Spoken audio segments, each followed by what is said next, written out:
Our next speaker, Professor Luca Carloni from University of Columbia, who I had the pleasure to meet just yesterday. But, you know, there is a plan here. There is a strategic plan. Why Luca is here, why Patricia is here. We have something in the making, which Jason will present later. I feel immensely privileged to introduce him. He does a lot of interesting things. But when I invited him, just because I found, okay, this group works in things that are aligned with things that we are doing, the first thing that I realized, who do I know that knows him as well? So Professor Karen Bergman, who is an authority in photonics, also works in Columbia. And of course, it was the first person that you asked about. Why on earth should I go to New Zealand? Nicolas, thank you very much for inviting me. I've been my first visit to New Zealand, and so far it's been a fantastic 3 days.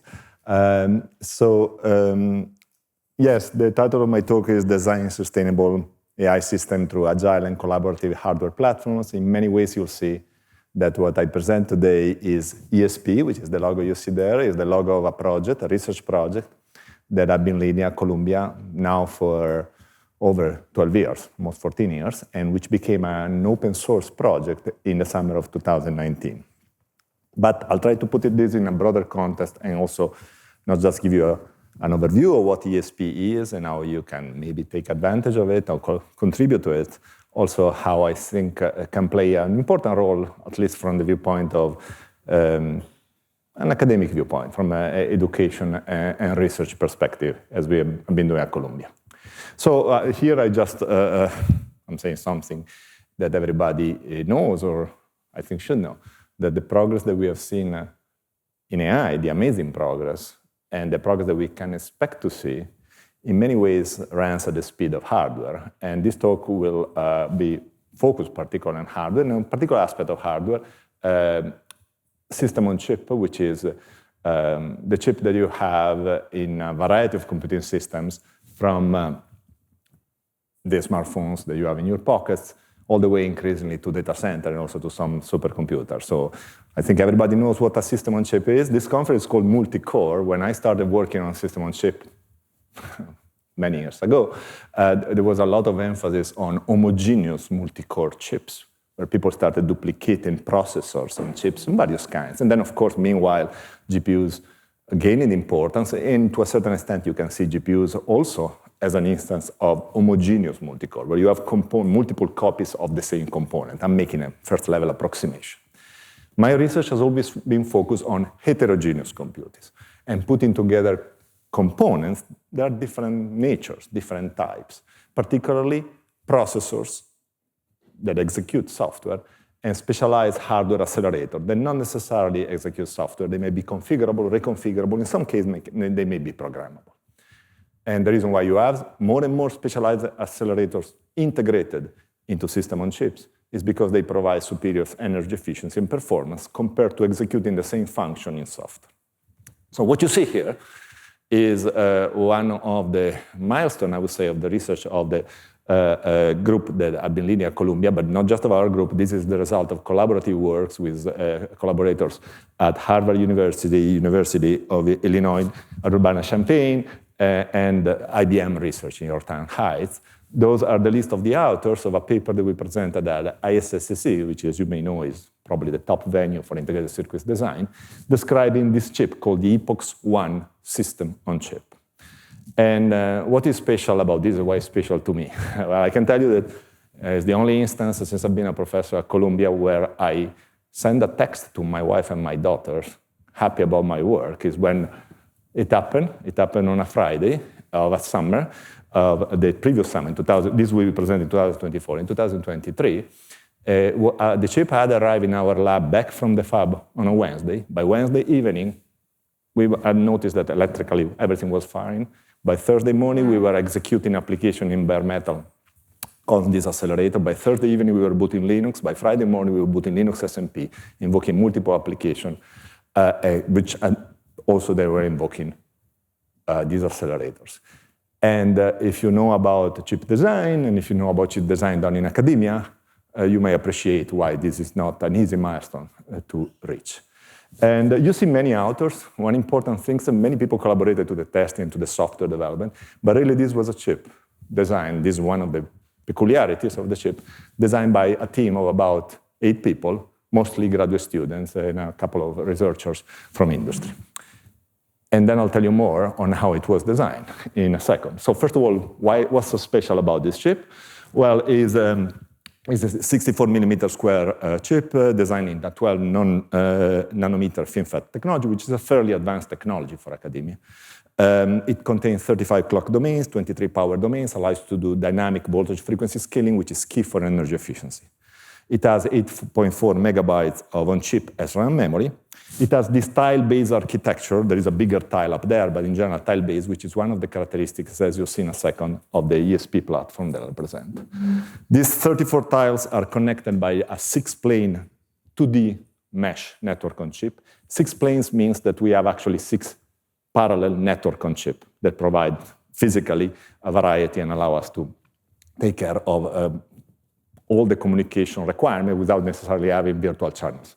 But highly configurable NOC for many other reasons. Provides 74 terabit per second of on-chip communication. It helps us move around data across these 23 accelerators. You see, which are of 14 different types. And you see them around there. In the middle, you see those RISC-V processors. I'm sure you're familiar with the RISC-V instruction set architecture, which is open in the sense that everybody can decide to design a processor that implement this instruction set architecture. But you see that besides this for processor, they make it a multi-processor system. Most of the other components are accelerators specialized, for instance, for the Viterbi algorithm or for the FFT. And then you have several memory accelerator where you see memory tiles, where you see LLC means last level cache memory, which is distributed. And you have also scratchpad memory, which is handled software-wise. There is a cluster with a red boundary of 10 accelerators, which are managed with a new technique that was for the first time tested in silicon, was developed at IBM Research, is this distributed hardware power management. More about that in a second. So as I say, it was designed by a relatively small team of people. What's special about is heterogeneous. This accelerator, when you develop accelerators, you are aiming to provide a speed up, an energy efficient speed up compared to a corresponding execution of the same task. For instance, I'm an FFT up there in software. So here what you see on this chart is on the y-axis energy efficiency gain compared to running the same algorithm in software on the same processor on the same chip. And at the bottom, speed up, which is gaining performance compared to running the same algorithm on the chip. And it varies, your mileage may vary, but you know, a good accelerator should give you at least one order of magnitude, if not more, in both directions. Another thing it does, I mentioned, is this, for the first time it was tested, this is a sign of the collaborative research that you can do, this idea that was developed independently from us at IBM about doing distributed hardware power management. To keep it short in the interest of time, is an idea where you continuously reorganize the voltage and the frequency that you use to operate the different tiles, depending on their request, through a mechanism of a fixed number of tokens, which gives you basically the power envelope that you can dissipate on the whole chip. And you rebalance, and by doing that, compared to baseline without using this technique, you see the advantage both in power and performance. Another thing allows us now network on chip and this tile-based architecture. Here you need a little bit of imagination, but you can see those squares as each of them as an image of our chip. And so you see the various tiles. And the color there, what the color means is the following. You see the network on chip is a packet switch network on chip that provides communication in and out the tiles. And you may have an accelerator wants to communicate a lot of packets in both directions, and the network may not be ready because there is congestion. It's a little bit like you can have congestion in the streets of a metropolis. And when that happens, you have back pressure, and basically you have to wait. And of course, we have capabilities to reduce the voltage and the frequency of that particular tile, not to spin while waiting for access to the communication. But also the other things that you have in chips like this is that a lot of the communication has to go off chip. So the stars that you see there correspond, the two on the top and the two closest to me on the left-hand side, to tiles that have connection to external memory. And the other 4 stars are more just extra internal memory on the chip. And so we start from a case where we only activate one tile to communicate with external memory, where you have one last level cache tile active. And you can see that there's a little bit of congestion if you are running, like in this case, 11 accelerators. Basically, the color coding is the more you go towards red, the more congestion there is. Then you can turn on, activate a second tile and start redistributing automatically the communication across two different external banks of DRAM. Or we can activate a third and a fourth. Then we can also help to keep more data on the chip by activating some of the scratchpad memory. And as you can see, as a result, or at least you can guess, that in this way we gain better usage of the network. Of course, there is a trade-off. We have more communication externally. But the point of this is this allows us dynamically to continuously modulate the communication on the chip and playing trade-offs, performance versus energy dissipation. So this to say, convince you that hopefully that this is a fairly innovative chip in many ways, and was not the first chip that we designed, tape-out, fabricated, and tested. It was a second one. We had first what we call a pipe cleaner to try things, and this was called the EPOCHS-1 chip, which you see here, which we use also to test all the developing of the package and the testing board, and contains, instead of a 6x6 tile grid, a 4x4 tile grid with a smaller number of processor and accelerator. Why do I bring it up? To make this contrast, because basically you have the 4x4 tile of EPOCHS-0, and there you have the 6x6 tile of EPOCHS-1. And you can see that under multiple metrics, you have an increase in terms of complexity. You have more accelerator of different kinds, more clock domains, more power domains, more area. But essentially, in terms of the design effort, the two designs effort are comparable. In fact, it took us less time to do the more complex chip. Now, of course, we knew by then the whole physical design aspect and the so-called design kit for the technology, so that is all should be accounted for. But still, this is a claim of scalability of the design process. So basically, I'm going to make two claims with respect to ESP platform, that we have a scalable architecture and a scalable design methodology. So one other thing, how could we do this? In 3-4 months. Well, one of the things is that we didn't design everything from scratch. We did a lot of design reuse, both from components made by people of our team, as well as components taken from the public domain, from open source hardware available. So to be specific, there is 5 processors where these are the CVA6 processors designed by the team led by Luca Benini at ETH Zurich. Then there is the multiple instance of the NVIDIA deep learning accelerator. This was the NVIDIA was years ago. NVIDIA research made this available, and that was a big help for everybody in academia to see how they were designed, this type of coarse-grained, loosely coupled accelerators. Then there are several accelerators that were designed independently from us, some before we even started the EPOCHS-1 chip from our collaborators at Harvard. IBM, as I said, they developed independently from ESP this power management technique, and we adapted it to ESP, and they developed also one accelerator. A lot of other things was done by the team I lead at Columbia, including various accelerators, the overall infrastructure. In fact, what is behind is all this and supporting both from an architecture perspective and from a design methodology perspective is ESP. So what you see here, and I invite you to to visit the webpage of ESP, a snapshot of a few months ago. Here you can see all the hardware, open source hardware that we release, and some of the tools that we release. Just to make immediately clear, that chip was also done with commercial tools that, those are not open source and not public, of course. You wouldn't be able to do that, a 12-nanometer chip nowadays with just open source tools. But what we released was, and we released actually also the code of the chip that we developed, is available here together with quite a bit of documentation, video tutorials. So I invite you to take a look. So now let's explain a little bit what ESP is. So first of all, platform is a word that in computer science and electrical engineering is used by, and in the industry, is used by many people with many different meanings.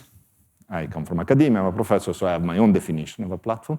So what a platform is the combination of an architecture and a methodology. But let me make sure that we agree on the use of these two terms. Architecture is a computer architecture, not just the processor architecture, but in this case, it's the architecture of the whole system on chip. Methodology is intended the way we mean in the field of electronic design automation. Methodology is the collection of specification languages, abstraction, intermediate representation, tools, CAD tools, libraries that you combine together in one or more design flows to build a chip. So, an SoC architecture, and these are my positions, enables design reuse when it simplifies the integration of many components that are independently developed. An SoC methodology enables design collaboration when it allows designers to choose the preferred specification languages and design flows for the various components. And is a key to develop the architecture and the methodology together. So an effective combination of architecture and methodology is a platform that maximizes the potential of open source hardware by scaling up the number and type of components that can be integrated in an SoC and by enhancing the productivity of the designer who develop and use them. So let me dive a little bit now in the details of the ESP architecture and the ESP methodology. So by now it should be clear that it's tile-based, an ESP architecture. The number and combination of tiles vary depending on the particular SoC you want to build. In this case, again, you have an example of a 4x4. They are connected by this multi-plane network on chip, which is pre-designed, pre-validated, and fairly configurable. We have done a lot of research on network on chip, and so we made some basic decision, but we leave a lot of configurability for other aspects.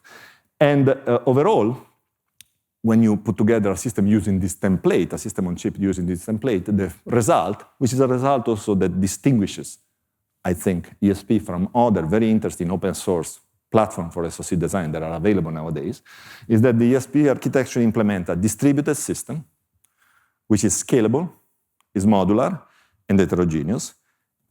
A system where processors and accelerators are given the similar weights. Processor important, to run application, to boot the operating system, but accelerator also very important. There is this system-centric view as opposed to a processor-centric view.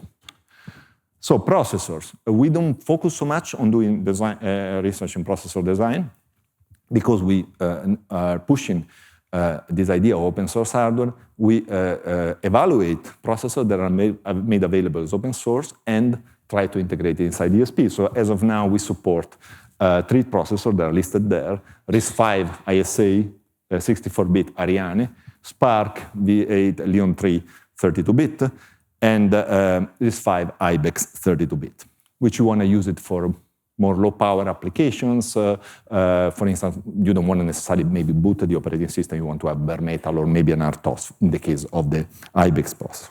These processors come with their own level 1 private cache. They get encapsulated inside an ESP tile, which is this notion of, we have different names for it over the years, socket, shell, wrapper, which is a certain amount of logic that you put around the content of a tile. In this case, the content of a tile is a processor. The socket provides a level 2 cache. Notice that in an ESP system, I can have the complete SoC ready to go, and I can switch the processor, which means switch ISA. In this case, for instance, from 64 to 30-bit, they're also different NDNS, and the whole system, of course, you have to recompile the software, but the whole system works. So all this is taken care of by the ESP methodology behind. Memory tiles, you can have one memory tile or more than one memory tiles. They are the gateway to external memory. If you prototype ESP on an FPGA, this is where you instance the DDR controller. If you do a chip like we do it, and you don't have access necessarily in academia, it's difficult, to a DDR controller, then you have to create some sort of a bridge to an FPGA that then allows you to access DRAM. You can have one or more. The memory tiles, besides having the memory controller, as typically the last level cache, particularly if you have a big system. If you do a low power system, maybe no.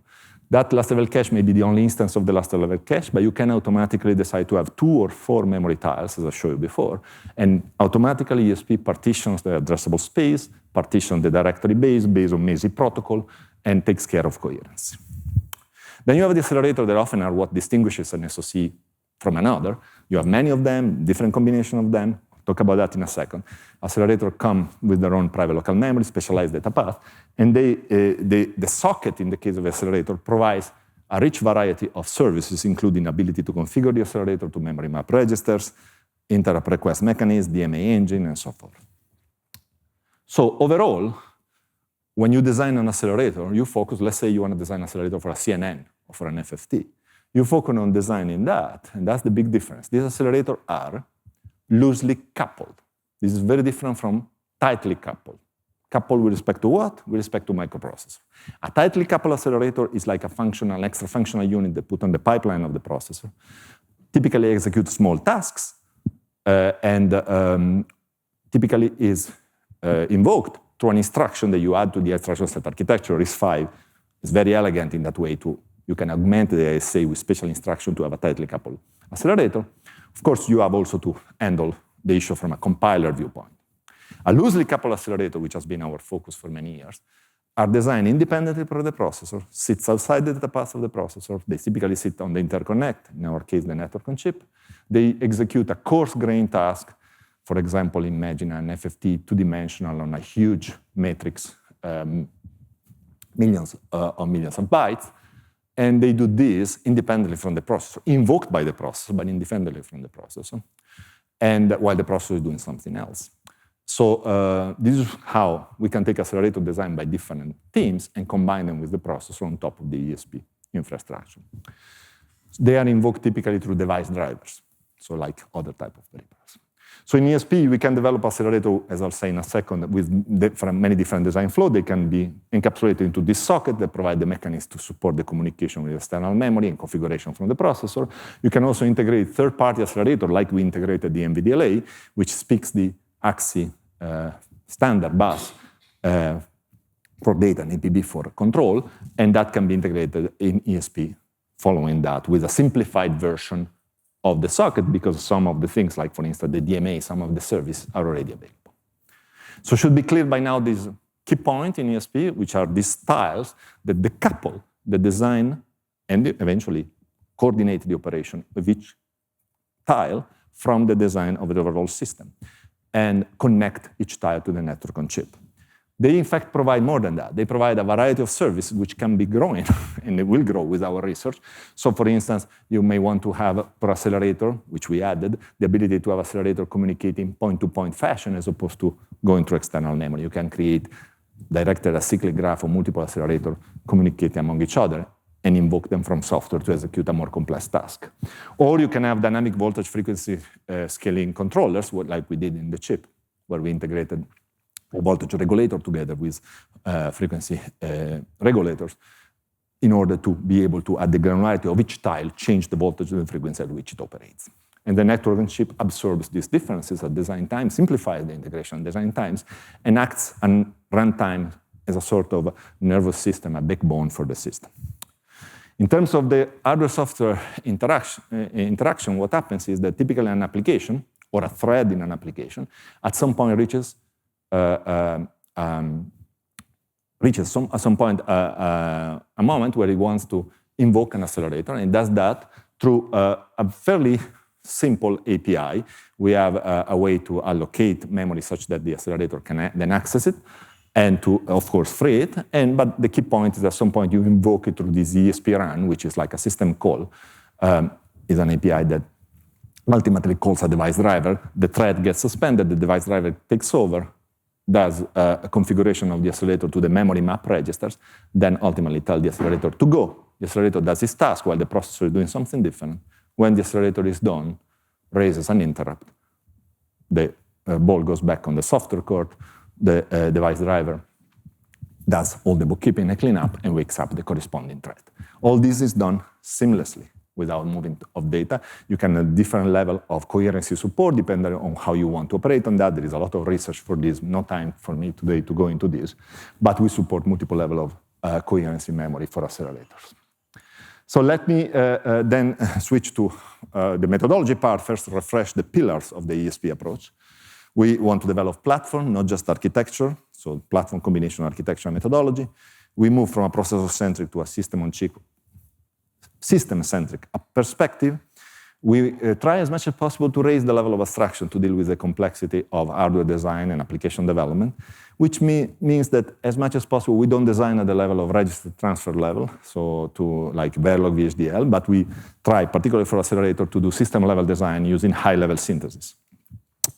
And we try as much as possible to promote open source hardware for agile collaborative design. So we don't just reuse from the community, but we make available to the community also our own accelerator. In fact, multiple implementations of them, library of Pareto optimal implementation you can choose from.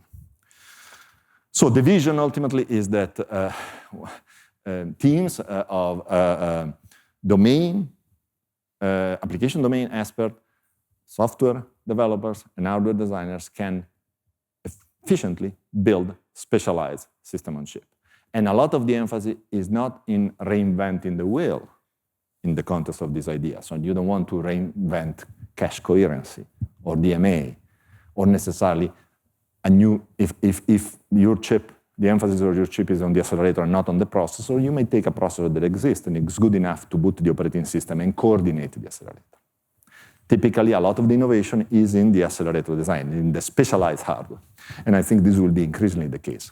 And so we support, and here comes another keyword in ESP, flexibility of the methodology. You can develop accelerator if you want using RTL, hardware description language, like Verilog or VHDL.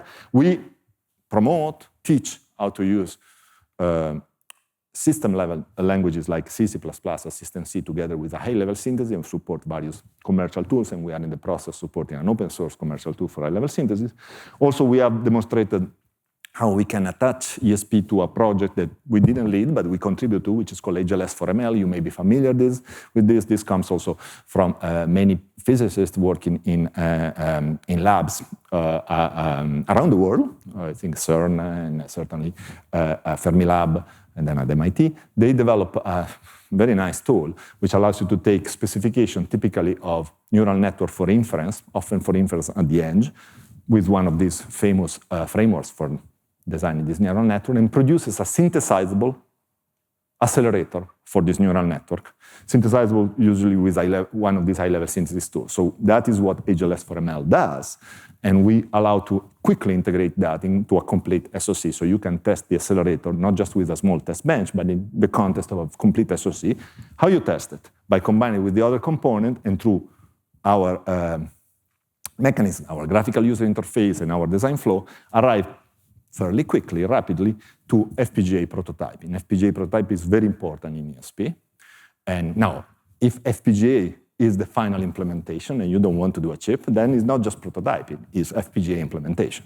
If you want to do a chip like we did for EPOCHS-1, then the FPGA prototype becomes a way of further validate the functionality of your chip, and as well as doing early software development while the chip is in fabrication and comes back.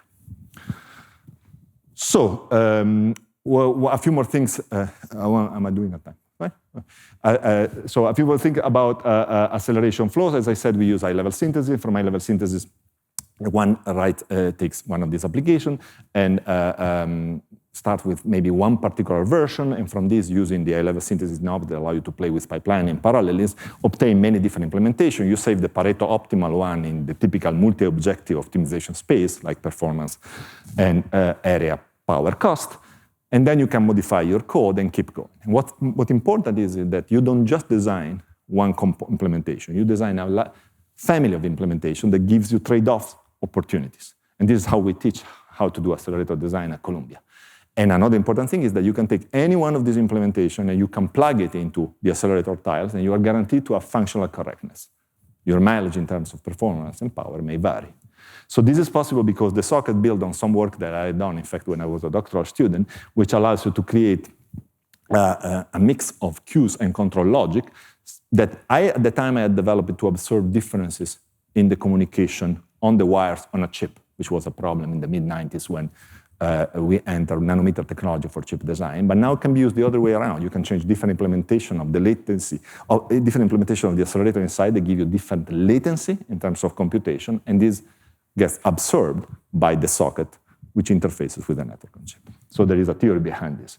So that's very quickly, practically, this is a graphical interface of ESP. For instance, you can start to say, I don't want a 2x2, I want a 3x3, and then for a 3x3 here, I want to have a certain accelerator or a certain type. Decide the accelerator, you can decide which implementation that gives you a certain estimate in terms of performance and power of that accelerator. You can decide the processor. You can decide change the instruction set architecture. There are various configurations with respect to the NOC and the cache the memory hierarchy. Also, there are a lot of monitors. Monitors can be used at runtime to do control like the one I show you, to sense, for instance, about the congestion, or can use at design time when you emulate on the SoC to make decision and change your design. Now, I'm going to say very quickly, because I think I have 3 minutes. First, we are going towards chiplets. So many people invited me to think about how you scale up from a single chip, single SoC, to multiple chiplets in the context of a more complex system. This is the reason why this happens. Here we can gain time. You know, it is a little bit the slowdown or more slow, the fact that building big chips in very advanced technology can be very expensive, the fact that there are advantages in having a chiplet-based system using different technology nodes for different chiplets which have different functionality. You can, for instance, combine in an easier way photonics and electronics. So we are not there yet in supporting chiplets, but we are going into that direction. One could imagine that ESP naturally will support chiplet because of the tile-based structure, but the devil, of course, is in the details. You need to, first of all, allow this system will be bigger, allow to have, with your network on chip, to support in a configurable way higher parallelism in terms of the channels that connect the various routers, and we have done that. You want to support a more complex mechanism of communication network on chip. As you scale up, multicasting becomes very important, and supporting multicasting in a robust way, in an efficient way, is not trivial. We are making very good progress on that. You want to allow accelerator to have fine-grained reconfigurable communications in the context of multicasting. And ultimately, you want to scale up the NOC such that you can go from one SoC to a disaggregation of multiple SoC on top of an interposer, and you want to be able to emulate that efficiently on FPGA. The systems are becoming bigger, so there are important research challenges there. There's also a cost in deciding how you go from a network on chip to a network on interposer. The cost is not a cost of design complexity only, it's also the fact that on the chip, as we all know, there are a lot of wires.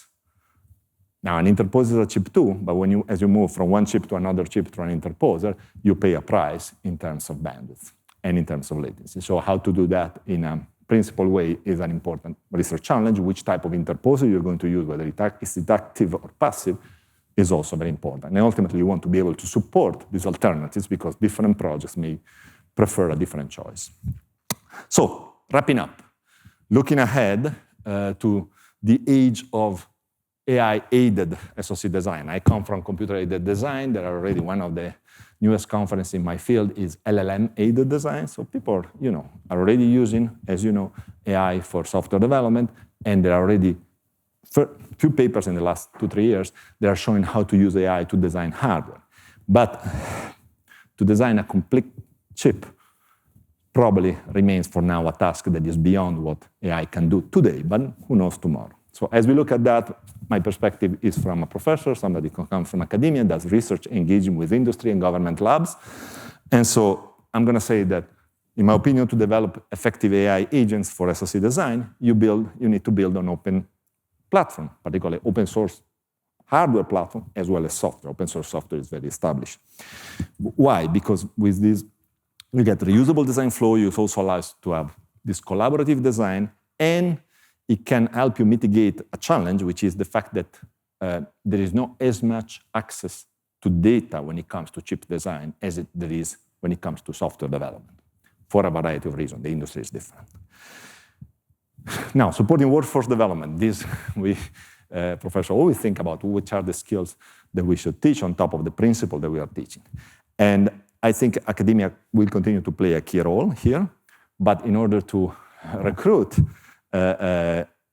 talented students and develop them into engineers, architects, they can contribute to the semiconductor industry or to the electronic design automation industry. It's very important to have the principle applied to design exciting projects. And on this, open source platform and design reuse done collaboratively together across universities, with industry, and with government lab, I think can play an important role. And so, essentially, mine is a pitch to help support open source hardware and the type of work we are doing. So I'm also actively beyond developing ESP and beyond making it available. I'm having, and here I do a little bit of publicity. I've been developing this workshop series now for the past 5 years. It's the OSCAR workshop series, where OSCAR stands for Open Source Computer Architecture Research. And is a place where the goal is to bring together a community of researchers from academia, industry, and government labs who are interested in developing and sharing open source hardware and software for the design of the next generation computing system. And I'm happy to announce, this has been approved 3 days ago, so it's the first time I announced it, that the 5th edition of OSCAR will be held on June 28th in Raleigh, North Carolina, co-located with ISCA 2026. So in summary and conclusion, we contribute ESP to the open source community in order to support the realization of more scalable architecture for SoC that integrate more heterogeneous components thanks to a more flexible design methodology which accommodates different specification languages and different design flows. ESP was conceived as a heterogeneous integration platform from the start and has been tested through years of teaching and research at Columbia University. And so mine is an invitation to use ESP for your projects and to contribute to ESP or to open source hardware in general. Thank you very much for your attention and the opportunity.